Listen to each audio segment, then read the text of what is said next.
Hello, am I completely audible and visible to you? Yes, yes. Okay, so let me turn on the camera towards the page, right? Okay, so today we are going to discuss the various aspects of quantum mechanical model of atom.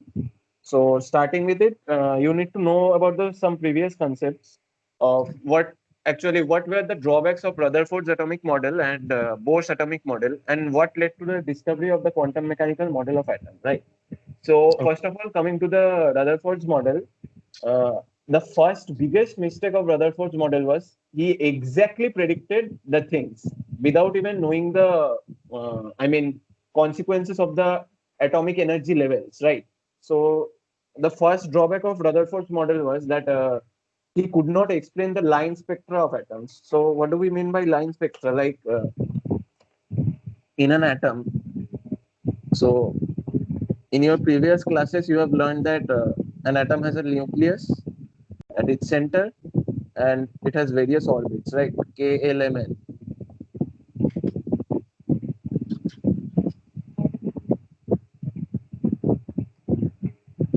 And further going on. K cell, L cell, M cell. So Rutherford's atomic model experiment led to the discovery of the nucleus. It told that actually it was a stream of alpha particle experiment, but I would not go into the details of this experiment as it would make this video anyway more longer. So here are the cells.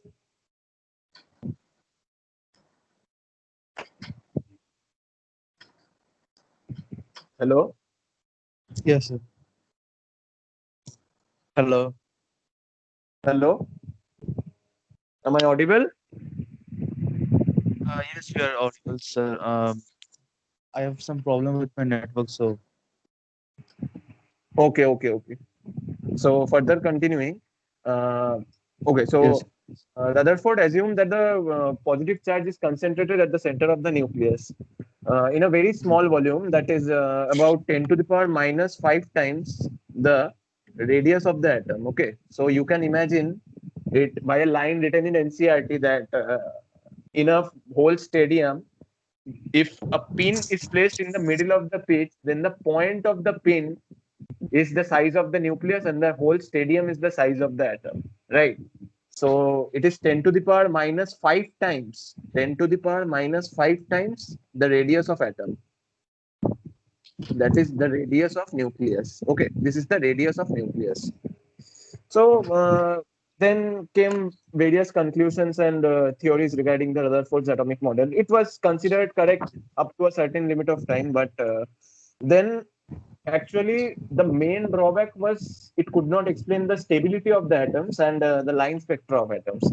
So what do we mean by the stability of atoms? That according to Maxwell's electromagnetic theory, you know that when a accelerated charge revolves around a orbit, so it should emit energy. Okay, so it should emit energy, and that would mean that like this, if this is the nucleus, and this is the revolving electron, then the electron revolving will Yes. slowly and slowly. Excuse me, sir. Yes. Can you bring the page a little bit down? I can't see the diagram. Okay. Wait.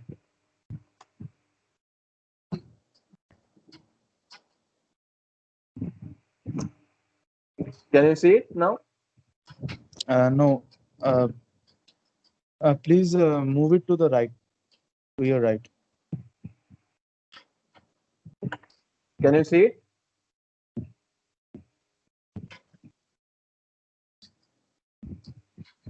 A little bit towards your right. Towards my right. Okay. Now you can see it. A little bit more. Yeah, it's not visible. It's visible. Okay. Okay. So what I was telling that when an electron revolves around the nucleus, Hmm. so it revolves in orbits, and according to classical theory of electromagnetism by Maxwell, it explains that an accelerated charge should emit energy when it is continuously revolving. You can understand it by the concept of total energy of an electron. right? It has also potential energy due to attraction by the nucleus, and also it has kinetic energy as it is, of course, revolving with a velocity around the nucleus. So this total energy, according to Maxwell's theory, should slowly and slowly decrease. And what will happen? Then the electron will slowly and slowly collapse into the nucleus, which would mean the instability of the atom. But actually, it is not so in the real world, which is very obvious, right? So this theory was considered wrong due to this point. First, this is the first point, and the second point was due to the line spectra of atoms. Due to the fact that it could not explain the line spectra of atom. So, what is line spectra of atoms? I hope you have read something about it in Bohr's theory, right? As this is a completely recap of the previous drawbacks, so I would not concentrate more on this. I would assume you to know this, but still I can tell you something about it, right? What is line spectra? So assume any one gas like, for example, hydrogen gas.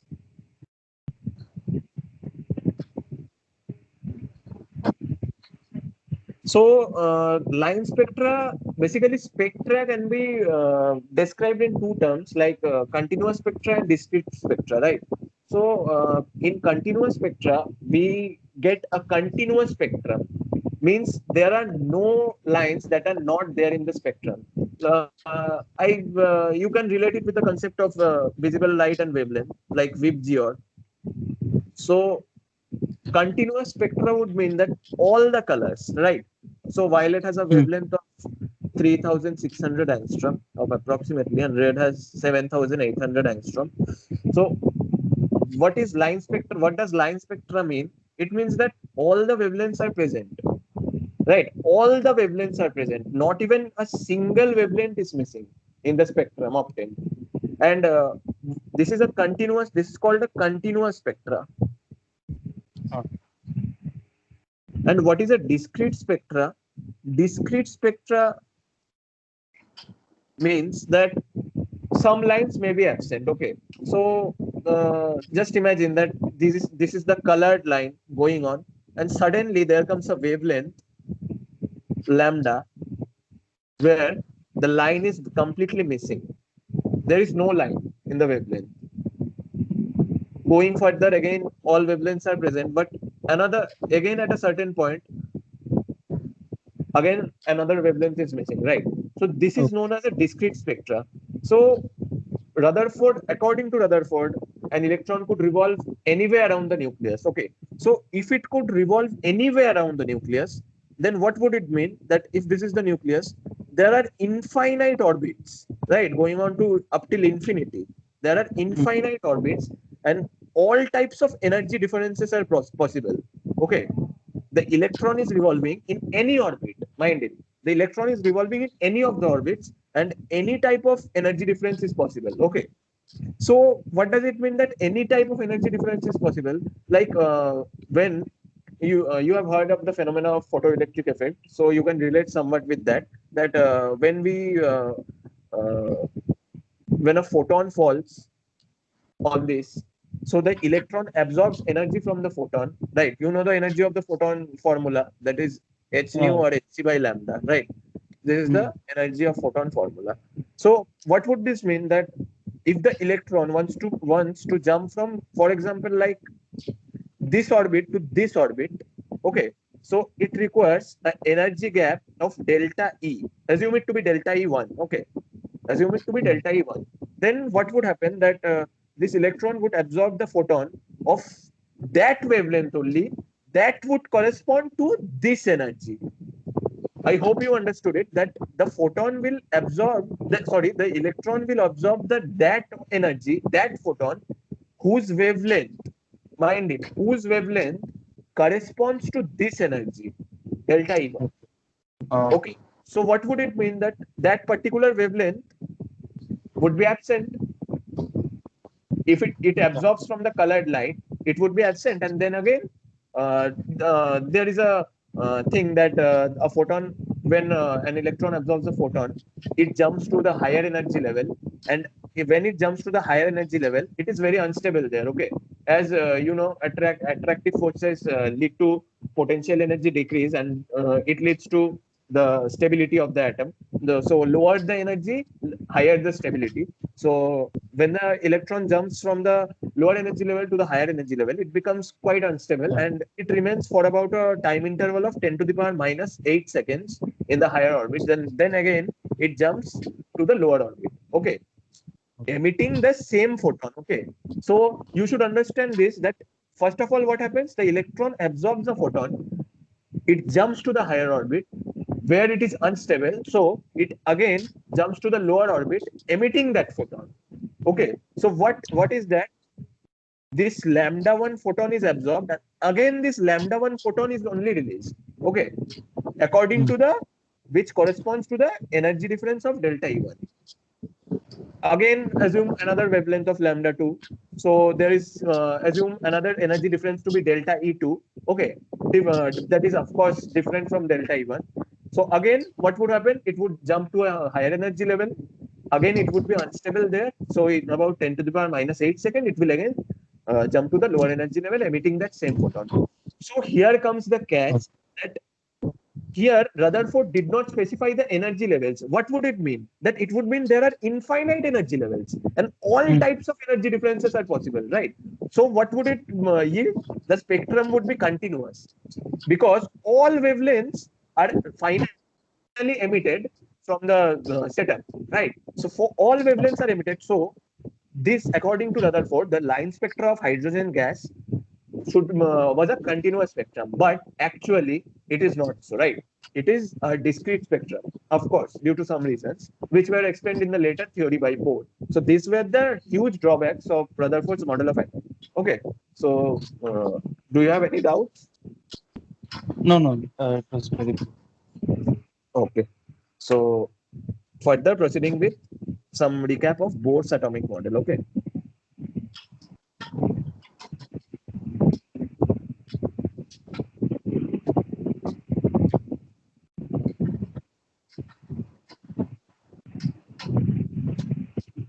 Okay, so Bohr did some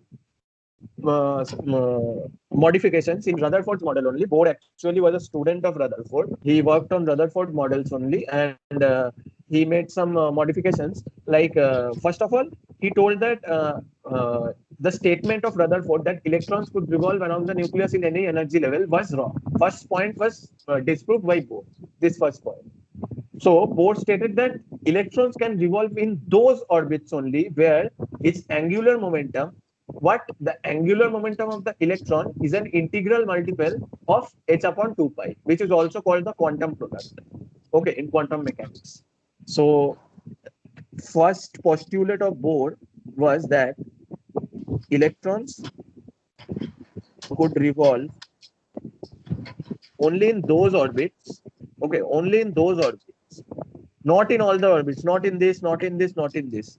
Only in this, again, only in this, and further going on, some orbits, specified orbits, some specific orbits, where what would be the criteria for the electron to revolve in an orbit? That the angular momentum of the electron,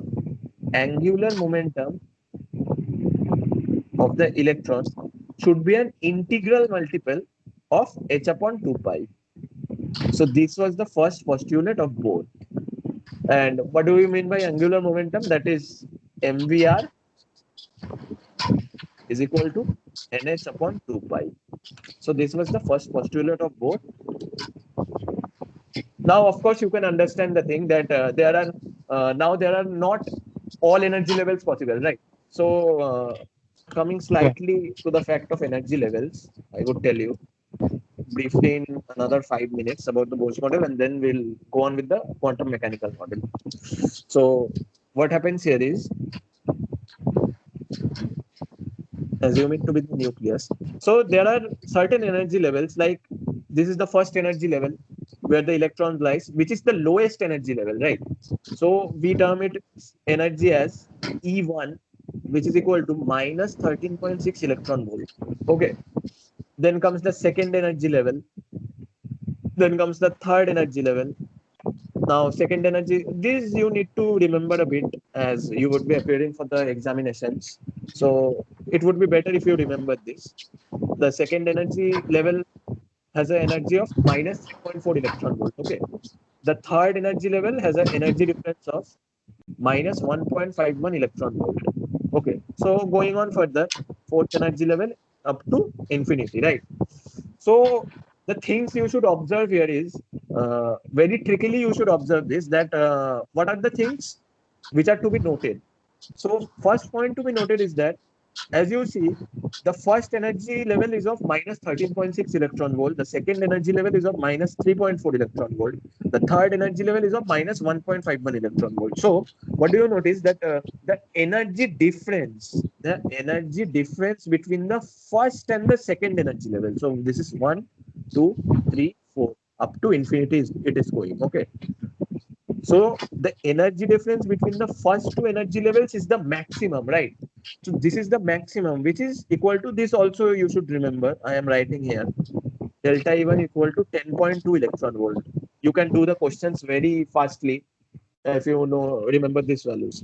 So again, delta E2, the energy difference between second and third energy level, and delta E3, and going on further, you would observe the fact that delta E1 is greater than delta E2, is greater than delta E3, and further going on. It means what? That the energy levels keep on shrinking, right? It keeps on shrinking as we go further to up till infinity. So the energy levels keep shrinking. You should note that point, that the energy levels keep on shrinking up till we go till infinity, right? So this is one fact that is to be noted. Okay.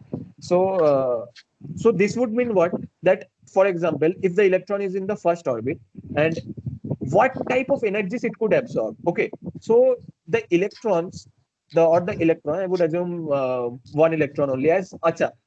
Another point to be noted is that Bohr's atomic model. This is a very, very important point. Bohr's atomic model is valid only for single electron species. Like what? Like you can say Li, sorry, Li plus 2, beryllium plus 2. Okay, so these are valid for only single electron species. Sorry, beryllium plus 3, of course. Beryllium's atomic number is 4. Beryllium plus 3 and so on. Okay, so it is valid for only single electron species. So this is one fact. And another thing you should observe is that okay, so coming to the radius of atoms, that would be a very long thing to explain. I would assume you to know a bit of that. So Yes. I would write the formulas of the energy levels, that is minus 13.6 z square by n square. And what is the radius of nth orbit? The radius of nth orbit is given by 0.529 n square upon z angstrom. Okay. And the velocity of the nth orbit is given by 2.16 into 10 to the power 6 z upon n meter per second. Okay, so these are the formula. This is an electron volt. Okay, so these are the formulas which are to be noted about regarding the Bohr's atomic model. Okay, so now talking a bit about the radius of atom, you can observe the one thing that radius of nth orbit is inversely proportional to z and directly proportional to n square. Okay, so assume it for hydrogen. For hydrogen, you can get that Rn is equal to 0. This is for hydrogen. 0.529 into n square as z equal to 1 for hydrogen.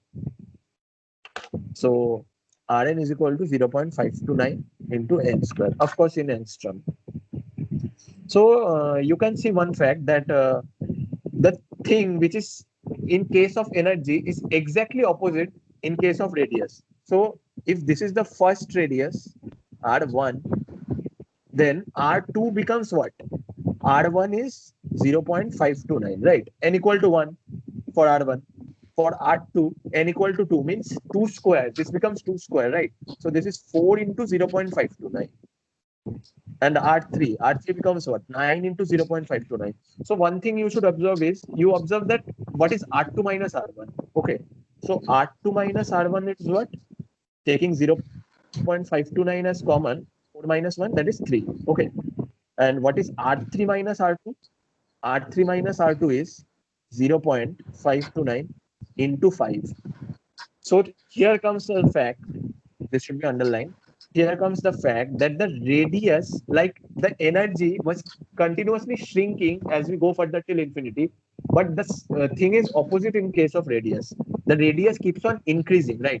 So this is the first radius, R1. The second radius is like this. Okay. The third radius is much far away.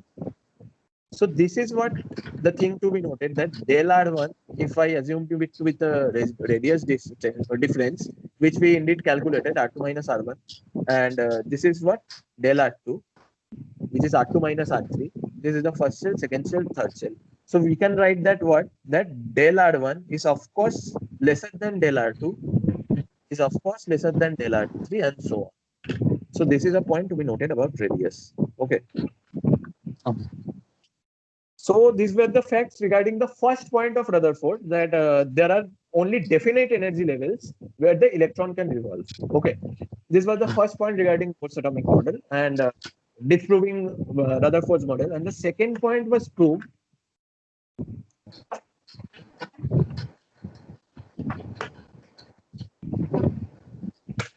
The second point about line spectra, you can completely understand this regarding this example, that we have learned so far that there are definite energy levels, right?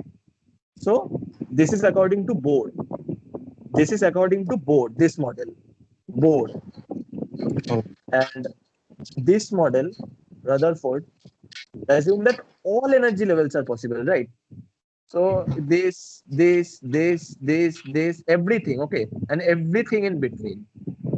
Each and every energy level, we cannot draw even, right? There are infinite energy levels. Like this is, if this is, for example, minus 13.6, then going further, we can get this as minus 13.6 plus 0.00000001, right?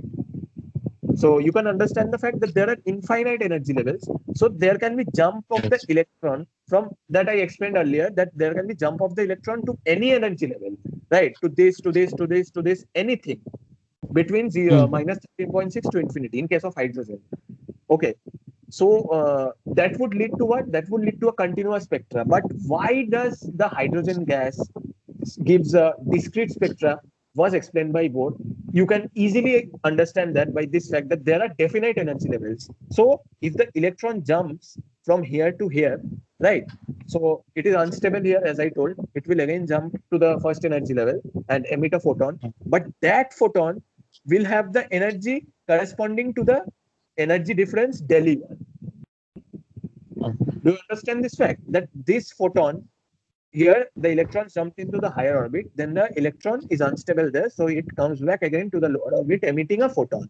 So this photon will have the energy difference, will have the wavelength corresponding to the energy difference of delta E1. Okay. And again the electron can jump to another energy level, E3. Suppose this is E1, E2, E3, and going further E4, going further up till infinity. So that electron can make a jump from E1 to E2, E1 to E3, E1 to E4. Even it can make a jump from E2 to E3 if it is present in E2. Okay, this needs to be this fact needs to be noted, that the electron cannot jump from cannot have consecutive jumps. Like electron jumps from E1 to E2, it cannot further jump from E2 to E3 or E2 to E4. There is only one jump possible. Okay. Here comes the another fact that if the electron jumps from, for example, E1 to E4, like if it jumps from E1 to E4, then while coming back, the electron can have consecutive jumps. It can have E4 to E3, E3 to E2, E3 to E1, E2 to E1, of course, and it can have many jumps, right? So if if it jumps for example to E5, then it can have many type of jumps. Okay, so that has a formula of spectral lines that I would not go into that detail, as it is a class of quantum mechanical model, right? So coming to this fact that the photon the photon released. Now, this point is to be noted that the photon released has a wavelength corresponding to this energy difference only. Mm. If the electron jumps from E1 to E2. Now, suppose the electron jumps from E1 to E3.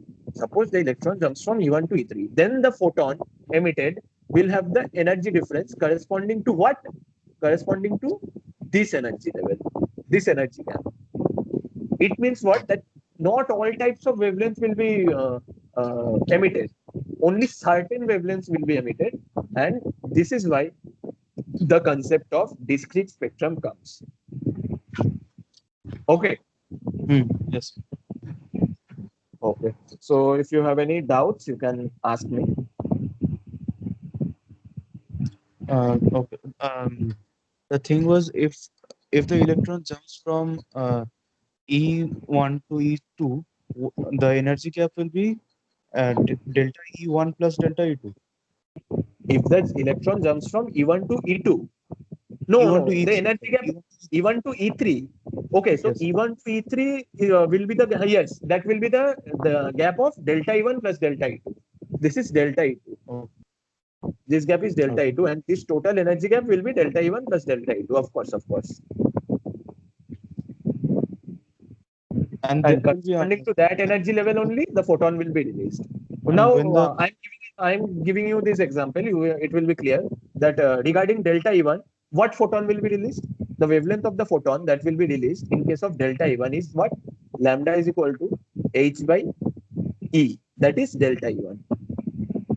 So this wavelength will be released. Okay. And regarding the jump from 1 to 3, what wavelength will be released? The wavelength that will be released is h upon delta E1 plus delta E2.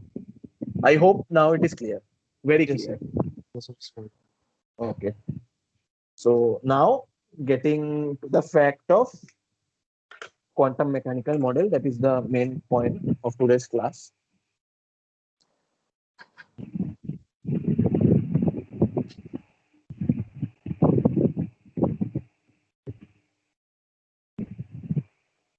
So quantum mechanical model of atom.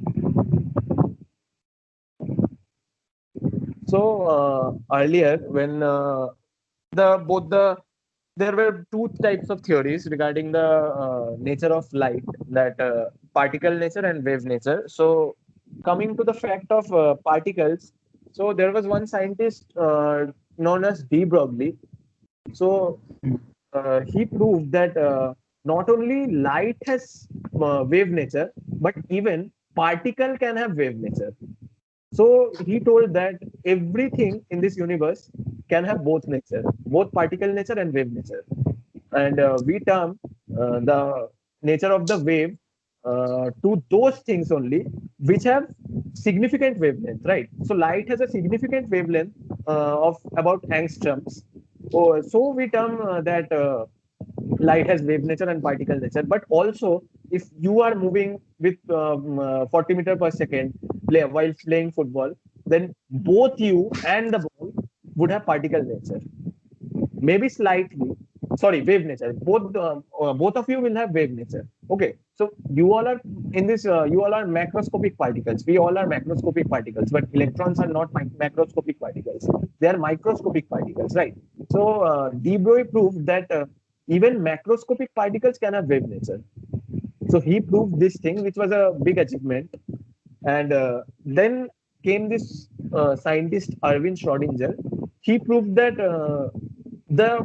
this theory of Bohr was not exactly according to the quantum mechanical principles. Okay, so he basically proved that you cannot say the exact like position and velocity of the electron revolving around the orbit. So let us see what he said. That first of all, it is completely based on wave nature of electron. It is completely based on the wave nature of electron. Okay. So what do you mean by the wave nature of electron? That I already told you that every particle can have both wave nature and particle nature. So we often do many numericals on I mean charges, that this charge has been accelerated by a potential v, then it has a kinetic energy of qv, right? The charge multiplied by Hmm. the potential distance. So this theory is regarding the particle nature, and regarding the wave nature, there were no theories, right, regarding the electron. So first move was taken by De Broglie, and then Erwin Schrödinger, uh, according to quantum mechanical principles, proved that electron can behave as a wave. Okay, so and depending on that only, today we are studying the quantum principles of chemistry and electrons. Okay, so coming to the fact that uh, so what Bohr said is that they have electrons revolving around the nucleus of definite energy levels. So first, this fact was first considered to be completely wrong. Okay, so of course they electrons revolve in energy levels, but you cannot say that this energy level is just here. So Bohr completely said, we just saw the formula of the radius, that is 0.529 into n squared by z angstrom. So what does it mean? That Bohr exactly stated that the formula of radius and velocity were given by the Bohr's atomic model of an electron in a particular orbit. So Bohr exactly stated the radius and velocity of the energy levels. But this was not the case, actual case with quantum regarding to quantum mechanical principles. Okay, so you can never predict exactly the position and momentum of an electron simultaneously, which is given by Heisenberg's uncertainty principle. Okay, so uh, explaining a bit of Heisenberg's uncertainty principle, I can show you with the help of an example of a star. Okay, so a star, as you know, is light years away from Earth, right? So Hi. suddenly one day, for example, you go to the roof of your house and you see a star. So it might be possible that the star is already dead. Just imagine the Hmm. consequence of this. You are seeing a star, suddenly you saw a star light and it just faded away. But actually, the star died about a million years ago. This might be possible. So this is the beauty of this science. Okay, so like that only, we cannot predict the exact position and momentum of the electron. So taking the case of star, so you can assume it to be like you are here and the star is light years away. Okay, so the light which is coming to the star and getting reflected and coming back to your eyes takes light years to reach your eye. Okay, so suppose a light comes from here and it comes here. It takes many light years to come to your eye. This is you. So it takes many light years to come to your eye. But what happened is, between the time interval, this reflected light of the star came to your eye. This star actually moved away in an orbit at a different place. Now it is at a different place. But what will happen? You will see the star here only, but no, exactly the star is here. You will see the star here only. But what has actually happened? The star has moved very far away from the point where you are seeing the star today. Might be the star is already dead. It might be even possible. Okay, so this is what is the basic principle of Heisenberg uncertainty principle, that you cannot tell the exact position and velocity of the electron like Bohr did. So Bohr did what? The electron is revolving in this orbit. He exactly told the velocity and radius that this orbit is this far away from the nucleus and electron is having this velocity. But this is exactly not possible, because when actually this relates to the concept of electron microscope. So when you see the atom under the electron microscope, you can observe these things. So when the light comes, so the electron may be possible that has moved here. The electron is actually now here. Okay, but what you are saying is the electron is here. This is one fact, that you cannot predict the exact position of the electron. Which Bohr did that? Yes, the electron is situated here. Bohr told what? That the electron is situated in this orbit only, which is at a distance of Rn is equal to 0.529 n square by z angstrom. Bohr exactly told that, but that is not the fact, right? So this is the fact that the electron, the position of the electron, if the position of the electron can be measured 100% with 100% certainty or accuracy, then with 200% guarantee, we can say that we can never predict the velocity of the electron. And the fact is also vice versa regarding this statement, that if we are saying that the velocity of the electron is this, then we can never say that the position of the electron is here. So this is the basic principle on which Schrodinger's wave equation is based. Okay, so this was what basic Heisenberg uncertainty principle, and there was a formula, of course, that regarding Heisenberg's uncertainty principle to calculate the uncertainty in position or momentum, that is given by delta p into delta x equal to h upon 4 pi. So lesser than equal to h upon 4 pi. So this was the formula of Heisenberg's uncertainty principle. Delta p into delta x is lesser than equal to h upon 4 pi. So what was this? This delta p was the what? Uncertainty in momentum. The uncertainty in momentum, and delta x was uncertainty in position. Okay. So now just see that if we measure the momentum of the electron with 100% accuracy, then what would it mean?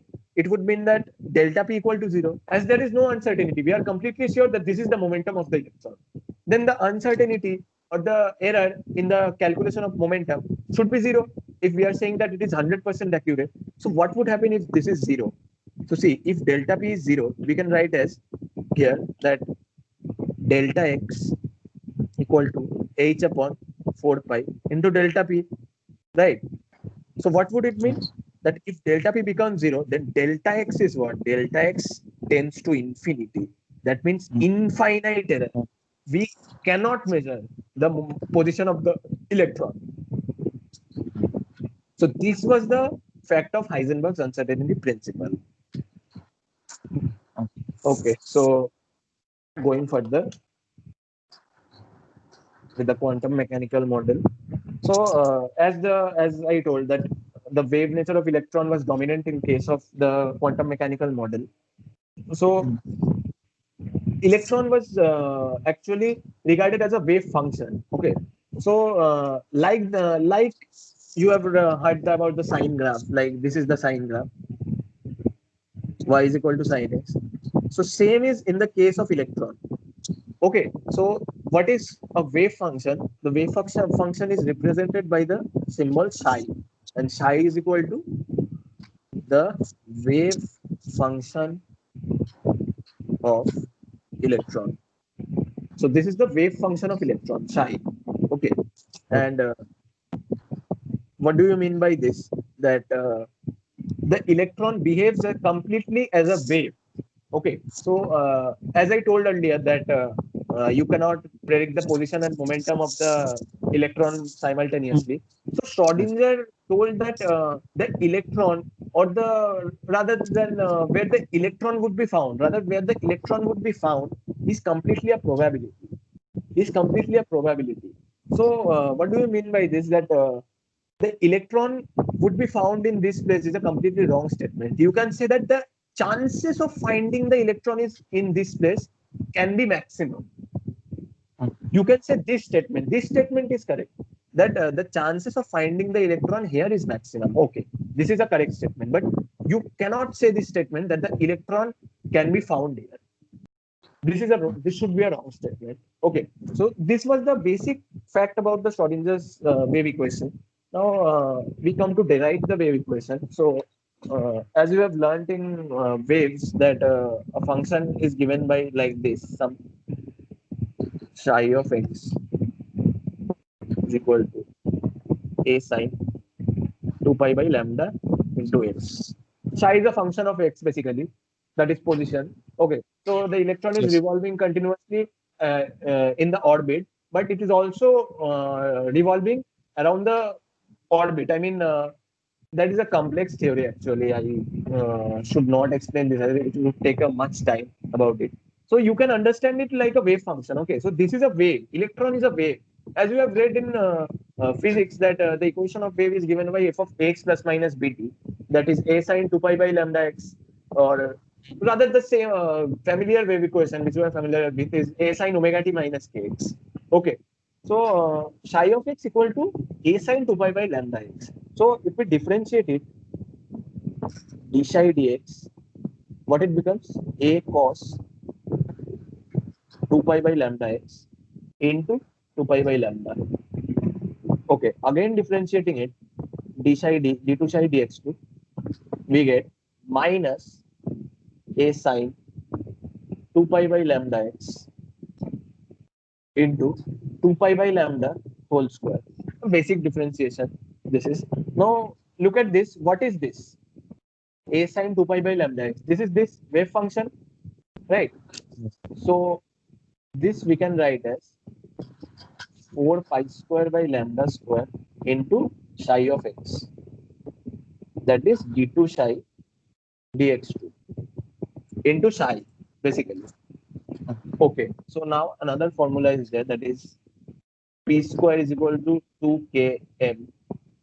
Okay, and another formula is there. We would use this formula only. P is equal to h upon lambda. Okay, so coming to this fact, and from using these formulas, we can derive the Schrodinger's equation. Okay, so this is a very basic thing to derive the Schrodinger's wave equation using these formulas. You have to understand that mainly this fact that electron is a wave function. Okay, electron is nothing but a wave function. You have to understand this fact. So using these formulas, we can derive the equation easily. That is not a hectic task. And the derived equation that it comes is d2 psi dx2 plus d2 psi dy2 plus d2 psi dz2 plus 8 pi square m by h square into e minus v into psi equal to 0. So this is the Schrodinger's wave equation. Okay. So deriving this wave equation in higher classes would require a mathematical operator known as the Hamiltonian operator. So it you need not to worry about that. You should remember this expression only as the Schrodinger's wave equation. Okay. So as you can see, this is a second order differential equation of psi. Okay. So like you know basic about quadratic equation. What is a quadratic equation? Ax square plus bx plus c is equal to 0. This is a quadratic equation. So quadratic equation has what? It has roots. It has two roots. As the name is quadratic, it means it has two roots. We denote them as alpha and beta. Okay. So in case of a cubic equation, it would have three roots. So solving this equation, we get the value of the roots. Now, what are the value of the roots? These are the values of x, right? X equal to alpha, x equal to beta. These are the values of x. Like, for example, let us take a equation x square minus 5x plus 4. So solving this, x square minus 4x minus x plus 4 equal to 0. X into x minus 4 minus 1 into x minus 4 equal to 0. So x minus 1 into x minus 4 equal to 0. That is x equal to 1 or x equal to 4. So what are the roots of the equation? The roots of this equation are 1 and 4. So These are the roots of this equation. But what are these roots? The values of x. The values of x where these functions become 0. So similarly, without any complications, you could understand it that we would get the values of psi by solving this wave equation. So solving it is not in a included in our syllabus. It requires very higher order mathematics. So you can just understand the fact that solving this equation would give what? Would yield what? Would yield the value of psi. Okay. And it is given by three quantum numbers, n, l, and n. Okay. These are the three quantum numbers obtained from the Schrodinger's wave equation. So n, l, m are the three quantum numbers obtained from the Schrodinger's wave equation. And there is, of course, another quantum number known as the spin quantum number, which is not obtained from the Schrodinger's wave equation. So this can come as a question that tell the quantum number which is not obtained from the by solving the Schrodinger's wave equation, that is spin quantum number. This is not obtained from the Schrodinger's wave equation. You need to remember this fact. Okay, so do you have any doubts? No. So, Okay. So proceeding further with the quantum mechanical model. There are certain other terms you need to not exactly, but you need to get a basic idea about the wave equation, right? It is a very higher level topic. If I'm going to teach you right now in this level, you would not understand this. So, coming to this certain terms, like there is another term that is chi square. So, what is chi square? Chi square is the probability density. Now, this is a very, very important point. Often, students forget this thing and write chi square as probability. But no, you should remember it that chi square is the probability density, right? So, let us take one small volume. You could understand this thing that suppose we take a volume of this. So this is a sphere, right? So yeah. in 2D you are getting this as a circle, but actually it is a sphere, totally in Okay. 3D. Okay, so getting at a radius r and taking a small width of dr. I am talking about this small volume. Okay, so what is this Okay. small volume? That is the surface area. What is the surface area of this sphere? That is 4 pi r square. Mm. This is the surface area. Now, if we multiply it with the thickness, which is dr, we would get the small volume in which we are concerned with. So, what would we would get? dV is equal to 4 pi r squared dr. So, this is the thing we would get as the small volume. Okay. So now, what is probability density? So, probability density is the density of probability. Is the density of probability. You should understand this term. Like mass equal to volume into density. The mass by volume is density. What we tell generally that it is the density of this solid. It is the density of this liquid, right? Means density of its mass of that mass. So now this is the density of probability. And what we would do to get the probability then? Density into volume is equal to mass. Similar is the case with probability density, right? So what we would do to get the probability? So probability should be given by chi squared dV, right? Because this is the density, this is the volume. It would give the probability. So what it comes? Chi square. What is dV? 4 pi r squared dr. Now this is another important part to be remembered. What is this? This is the probability, and this is what? This is the probability density. So you should note down this. It's very these are very important. Okay, so coming to another thing that yes, psi, the wave function psi. Next, the wave function psi has two parts. Okay, that is one is the radial part and another is the angular part. Okay, so this is termed as the angular part and this is termed as the radial part. Okay, so psi has two parts in it. That is one radial part and one angular part. Okay, so coming to the fact that how it is derived, which is not actually important, but still I can tell you that we take somewhat this. Suppose the electron is here, like these are the three axes x, y, z. It is in the 3D plane. Okay, the x-axis, y-axis, and z-axis is coming towards you. Okay, now just imagine the electron to be here. Okay, just imagine the electron to be here. Now it would definitely have two angular parts. One is what? One is what that would make that it would make like imagine a thing.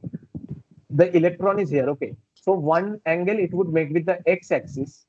Okay, Yeah. and another angle would be there which it would make with the XY plane. You Yeah. could get this fact easily that there Hmm. should be two angles. So this is the reason why there are two angular parts, theta and phi. And of course, there should be one radial part. Of course, distance or displacement, this can only be one. That is from the, if you measure from the origin, this is only the radial part. Okay. So psi basically has two parts, in, sorry, radial part and angular part. Okay. Okay. So proceeding further. So now we are concerned with the different graphs of this. Okay, probability. And of course, this Schrodinger's wave equation gives you many more information about. Actually, see, this is the angular part is not in our syllabus. Okay, so why the angular part is not in our syllabus? Because the mathematical expressions yielded from the angular part are the shapes of the orbitals. Okay, so solving those equations in 3D. Okay, so we up till +2 level solve equations till 2D. Also 3D some basic parts are included in the syllabus, but actually plotting those graphs coming from the angular part of the wave function in 3D results in the your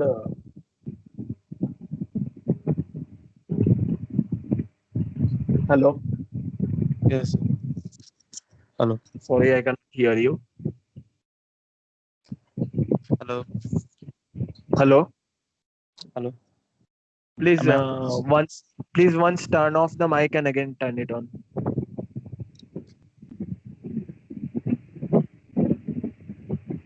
Am I audible, sir? Yes, yes, yes. Okay. Okay. Okay, so what I was telling that the interpretation of the angular part are the shapes of the orbitals. Okay, the different shapes of the orbitals, that is SPDF, is obtained by the mathematical expressions, evaluating the mathematical expressions, and the radial parts gives you some graphs which are very important in terms of JE. These are not actually, this topic is not included in the board syllabus. Okay, no questions come from here in the boards. This is a very complex topic, and only certain questions in JE advanced level or higher level in chemistry Olympiads are asked from this topic. Okay, Okay. so going further with the graphs. So we could have three types of graphs. Okay, so one type would be of psi versus r. We are only concerned with the radial part. Okay, we are only concerned with the radial part. That is psi of r. We are only concerned with this part. Okay, not of theta and phi. Theta and phi would give you the angular part that results into the graphs of that results into the shapes of the orbitals. Now you can imagine that like the s orbital is spherical shape. Okay, so there is a equation.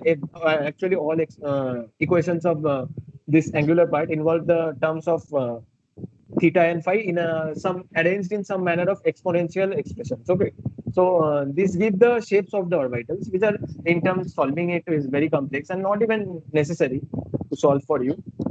So we are only concerned with the radial part. So the radial part, can be three types of graphs. That is chi versus r, chi square versus r, and what is another one? Chi square 4 pi r square dr versus r. Okay, so there can be three possible type of graphs. So let us see one by one each. So you could remember some tricks to remember these graphs. That the 1s, the graph of 1s starts from the peak. Okay, the graph of 1s starts from the peak. Not for 1s only, for both all s orbitals, the graph starts from the peak. Okay, so the Okay. graph of 1s would be something like this. It would not touch this axis. Okay, so this is the Okay. graph of psi versus r for 1s. Okay, so and if we draw for 2s,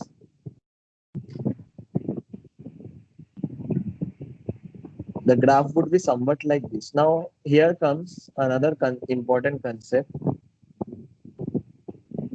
Graph would be something like this. Okay, so these are not exactly graphical according to the equations. So this can be obtained really by some apps. You can obtain the real graphs, but this can be measured as a intimate to those. Okay, This is the graph of 2s, and one thing you notice between these two graphs that in the second graph, the graph cuts one point in the axis and goes down. Okay, so Yeah. what does it mean? That in this point, okay, in this point, psi is 0, because in the y-axis we are plotting psi. So in this point, what in x-axis y is 0. So in this point, psi becomes 0. So this is a very important point. Psi is 0, and this is the point which is called the node. Okay, so this is one node. What node? You should also be specific with what node it is. It is the radial node. As I am speaking again, as I have been telling that continuously, we are considering the radial part only. So this is the radial node. Okay, so here psi equal to 0. Of course, psi equal to 0 means psi square is also equal to 0, and psi square equal to 0 means that the probability is completely 0. That means okay. So what is the meaning of this? That the probability is completely equal to 0. It means the electron is completely wave nature. Not even a single particle type of character is present in the electron. Okay, Okay. so we cannot find the electron. Again, that statement. Remember, we cannot find the electron in this space, which means what? That it has a complete wave character that we cannot predict the position of the electron. Okay, so this point is called the node. Okay, so there is a formula for radial nodes. You need to know about that. That formula is number of radial nodes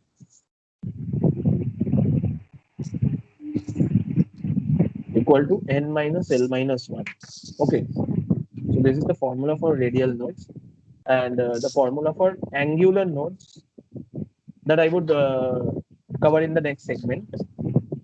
Angular nodes is L. Okay, and then what is the total number of nodes? The total number of nodes equal to n minus L minus 1 plus L, that is minus n and plus L gone, that is n minus And 1. So nodes are n minus 1.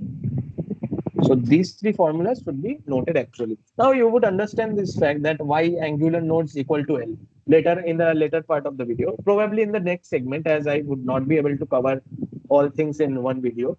So today I would complete the graphs only, and in the next video I would explain the shapes of the orbitals and all the things that how are the where are the radial nodes, each and every detail. Okay, so rest assured that you will be confident in this topic completely after covering these lectures, right? So going further, now we have covered the graphs of 1s and 2s orbital. Okay, so now you can easily point out by your own that for 3s orbital what will be the graph. Okay, so it is very easy. So what I told you that for s orbital the graph starts from the peak. Okay, so the graph starts from the peak. Okay, stop here now. Right, like you need to calculate the number of radial nodes first. Okay, so what are the number of radial nodes? N minus L minus 1, right? So azimuthal quantum number for s orbital is 0. That you already know, as I have covered previously in the atomic structure lectures in very detail, that L of S is equal to 0, L of P equal to 1, L of D orbital equal to 2, and L of F orbital equal to 3. Okay, so these are the basic things which I have covered in atomic structure. So coming here, so we need to calculate the number of radial nodes. So if we get the number of radial nodes, we would get the number of points where the graph would cut the x-axis. Okay, so in case of 3s, what is the number of radial nodes? Radial nodes is given by n minus L minus 1. So n is what? N is 3. L for s orbital is 0 and minus 1. That is, there are 2 points where the graph will cut. So you can easily draw it now. This is a very step. So the graph would be something like this. Now it cuts here at one point, one radial node. Again it goes, it cuts another point, another radial node, and again it continues.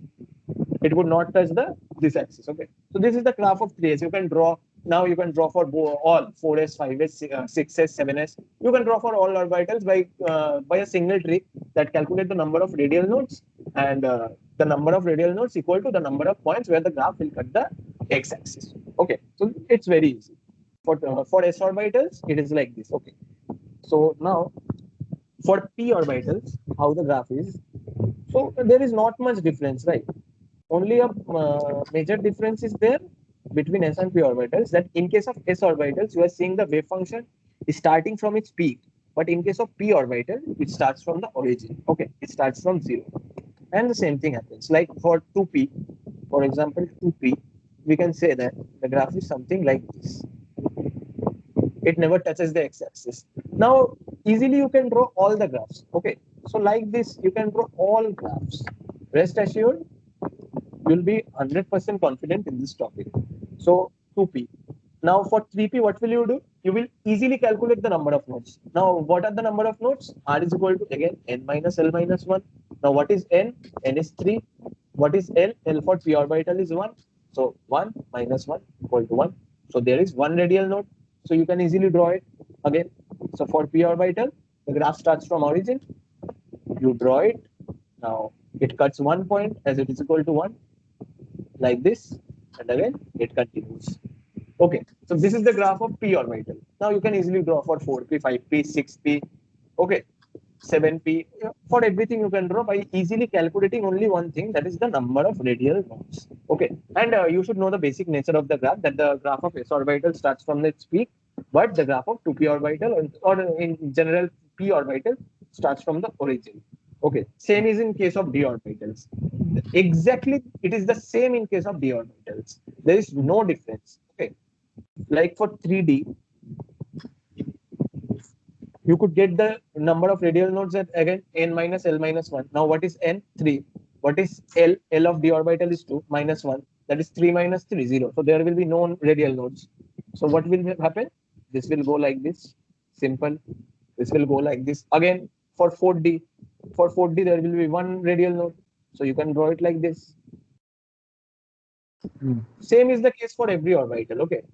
So these were the graphs of what? Psi versus R. Now coming to the second part of graphs, that is psi square versus R. So this is actually nothing. Basically, this is actually nothing. Okay.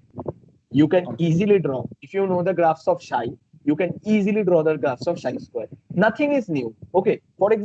As you are a student of mathematics, you would know that this thing, that if I write a equation y is equal to sine x, then the graph is like this, right? Considering the domain from 0 to 2 pi, the graph is like this. Okay. Now, if I write y is equal to mod of sine x, then what will happen? This y cannot be negative. So what would happen? Yeah. This portion, the negative portion, will go up like this. So this will be the graph of mod sine x. Very easy. Okay. So similar is the case with this. Exactly the same is the case. Now for example, I would show for 2 only. So like for example 3p. Okay, like for 3p, what will be the graph of psi square versus r? Same, that is, we would draw like this only. As it is squared, so it will be a slight higher, as you can understand. If the maximum value, for example, is some value k, then the maximum value for psi square will be k square. So you would draw the graph a bit higher, and then the same thing. You come here, there is one radial node, but here the graph becomes negative. Psi becomes negative, but psi square cannot be negative as it is a positive term. So what you do? You take the mirror image about this axis. Okay. Now another example, like for example, taking the example of 3s. Okay. So taking the example of 3s, this was of 3p, psi square versus r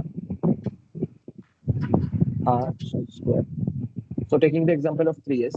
Now the graph of 3s is this. This is the graph of 3s, right? So what would you do? You would do nothing. You would see the graph of 3s, draw it. Now this is the negative part. What will happen? This will get reflected above the axis. This and again this. That's all. That's all about the graphs of psi and psi square. Now the last question comes about the graph, and basically the last question of today's video, that is the graphs of psi square into 4 pi r square dr versus r. Now what is this? I told you this is the probability. What was chi square? The probability density. So, This is the density multiplied by the volume. Okay. Chi square 4 pi r square there into r. So there is a fact that in this graph, the number of peaks. These are basically the tricks to draw the graphs. Okay, so you should remember this very carefully. So number of peaks in this graph is equal to number of peaks in this graph. Basically, chi square for pi square there versus r is given by the formula n minus l. Okay, now this is a very important point you should remember. Okay, and another point that is to be noted, that peaks continuously or gradually increase in height while going further with r.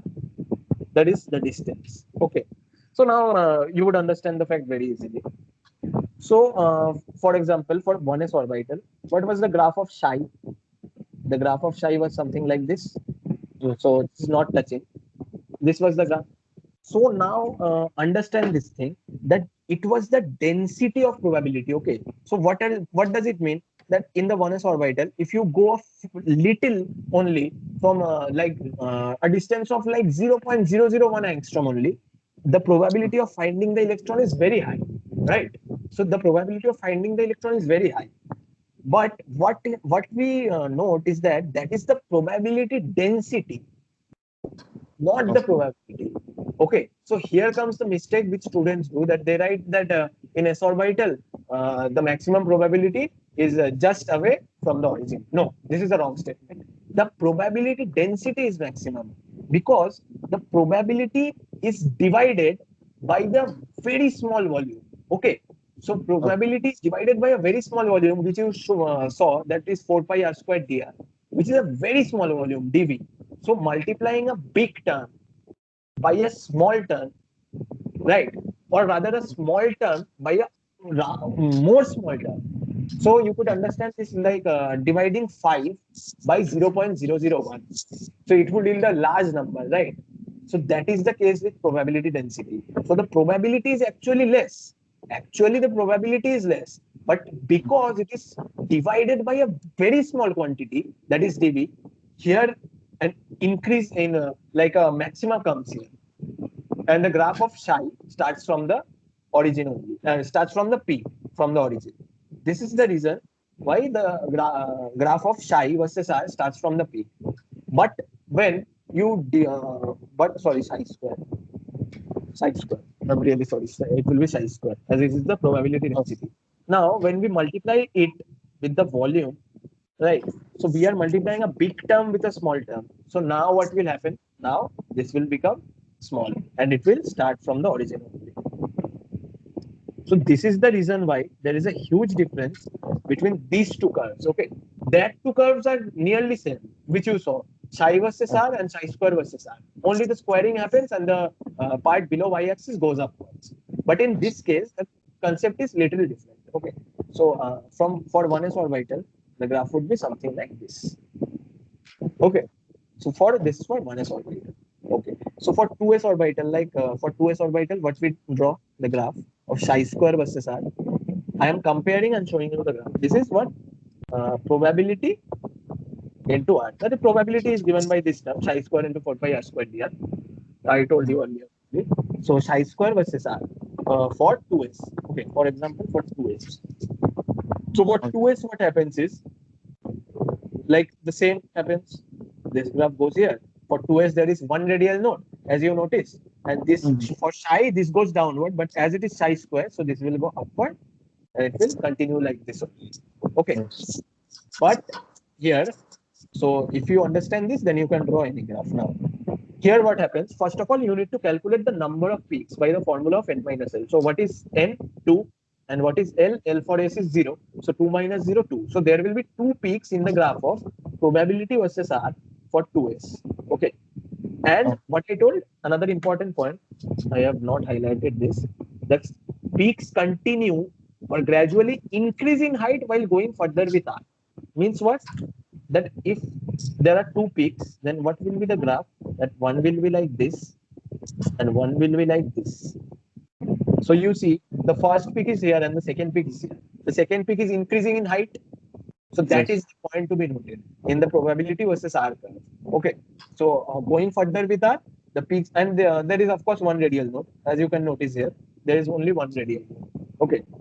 So now taking another last example of what do you want? You say 3P, 4D, 3D, anything. 4D. 4D. Okay. So for 4D, we can draw the graph of chi square versus R easily. Like first of all, you need to calculate the number of radial nodes. So for number of radial nodes, okay, just remember this. Okay, just draw this graph. Take this graph as a question. Okay. So take this graph as a question. Like take this as a question. Final question. Then draw all the graphs, all the three graphs for 4D. Okay. Take this as a question and remember this. This is the main question. Okay. Main question, you would remember all the concepts with that. So first of all, we would draw what? We would draw chi versus R. Chi versus R. So for chi versus R, what did I told you? That only for s orbital, the graph starts from the peak, but for other orbitals, the graph starts from origin. Okay. And what else did I told you to do? To calculate the number of radial nodes. So the number of Yes. radial nodes is calculated by n minus L minus N 2. minus. So, Yes. yes.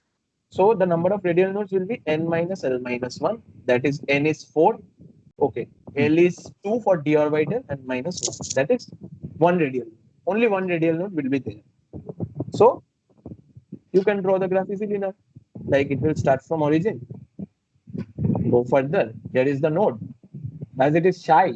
So it will go like this.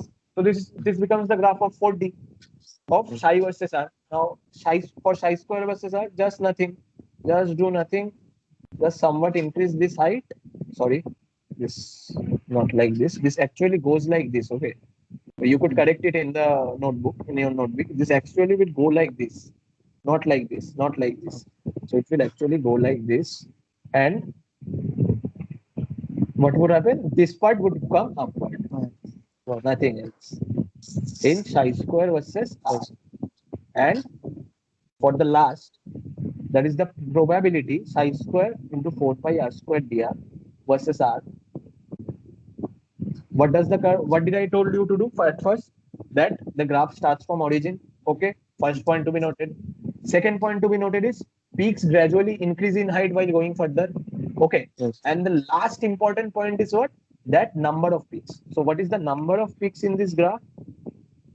N minus L. So n minus L is 4 minus 2. That is equal to 2. So there will also be two peaks in this graph. So you can easily draw it. This is one peak, one radial node. And this is another peak. Sorry, this will not be like this. Yes, it will not touch. The probability will never become 0. Okay, so what do you mean that by the graph is not touching the axis again? It means that what? That only at one point it is possible that the probability of finding the electron is completely 0. And this point denotes what? I told you node, which means 100% wave character. Probability of finding electron is 0, completely 0. And where chi square is equal to 1. Okay, so that is the last point. I will explain in the next page. And so this graph is clear. Yes. Yes. Okay. So this is the last point, like the summary of all things. That there are basically three terms: chi, chi square, and chi square into 4 pi r square dr. Right. This is what? This is the wave function. This is what? This is the probability density. This is what? This is the probability. Okay. So the two main points to be noted, that the point where chi square equal to 0 is called what? Node. And where chi square is maximum is called orbital. Now this is the definition of orbital. As I always tell you that as I told you in atomic structure also, that you would not understand the meaning of orbital by studying it. You have to study first Schrodinger's wave equation, and then you can understand orbital. Now you can understand that where the value of chi square becomes maximum, that is known as the orbital. So you can write the definition of orbital as the smallest volume in which the probability of finding the electron is maximum is called orbital.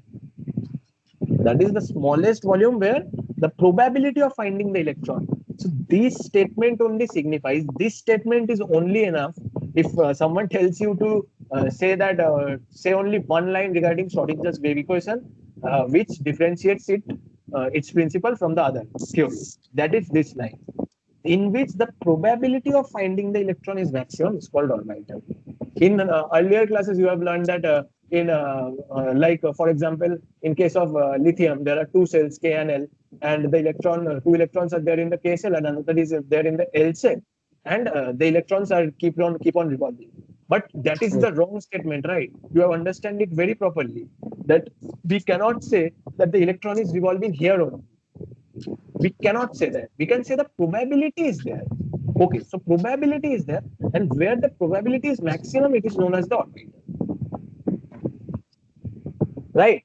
So, okay, so we'll continue further in the next class with some further topics like shapes of orbitals and the position of nodes and the angular nodes, radial nodes. You will be able to understand it very properly.